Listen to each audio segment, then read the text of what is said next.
saudara. Tapi kalau kandung tuh saya 2. Kalau yang emak sama, ayah sama, 2 orang je.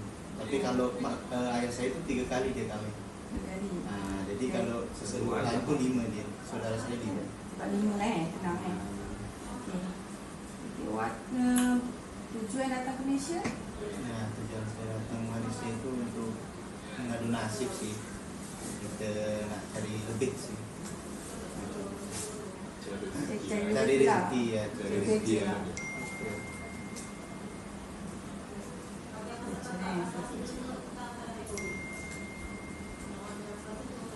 Berapa lama dah kat Malaysia? Saya dah habis 1 bulan. Umur berapa?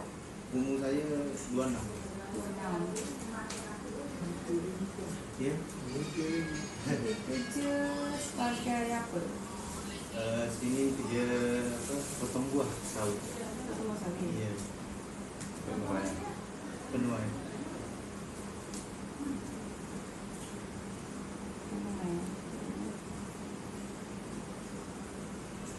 Tak boleh macam ni. Tapi Cik Azmi pun okey boleh. Saya akan baiki pendapat. Berarti penerima aja. Penerimaan tu. Rasanya okey ke dengan rakyat Malaysia ni kalau dia nak? Dia terima tak apa yang kalau terima pada tak boleh macam tu. Terima sih. Terima je kalau mana Ifan tegur orang Melayu, orang itu boleh terima lah. Kalau saya ditegur kan, contoh saya kan, saya terima. Kalau Cik Ifan tegur Melayu, ada tak orang Melayu macam terima ke dia marah balik? Marah balik ke ataupun dia kata pandai-pandai dia? Kadang-kadang dia tak terima? Tak.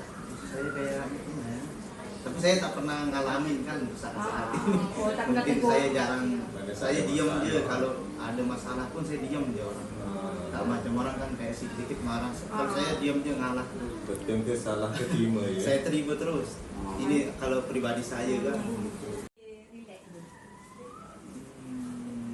Cakap santai je. Cakap santai je. Saya fikir tu dia lebih ini santai sikit lah. Santai lah ya. Santai terus ini bagus. Sini bagus. Tak adalah nampak macam orang dulu cakap apa kalau formal tu cakap macam ikut buku tu. Ya lah. Tak ada lah. Pernah tak berjumpa dengan orang atas kan? Kalau dia berjumpa Orang-orang besar. Pernah ke? Contoh saya. Jumpa manager.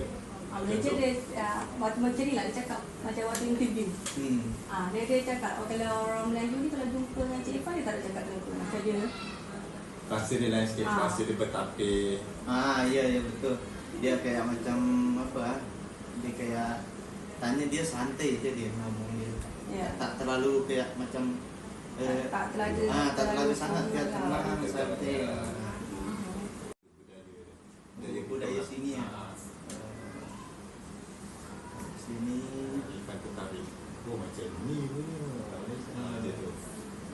Kalau sini sih tertarik sama apa nah, budaya apa namanya keberagaman gitu maksudnya. Kalau ada apa macam kegiatan-kegiatan kumpul sama keluarga macam tu. Keluarga lah.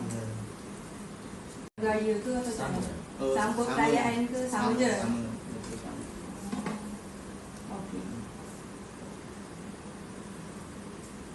Kalau sepanjang bagi nak Malaysia ni kan, ada tak hadapi salah faham semasa bercakap dengan orang Malaysia ni?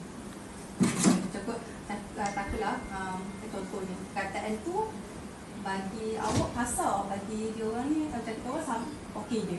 Ada tak perkataan yang agak-agak macam Terkasar rasa. terkasar rasa lah? Kalau itu sih sama je. Sama je? Sama. Tak ada salah faham lah. Tak ada.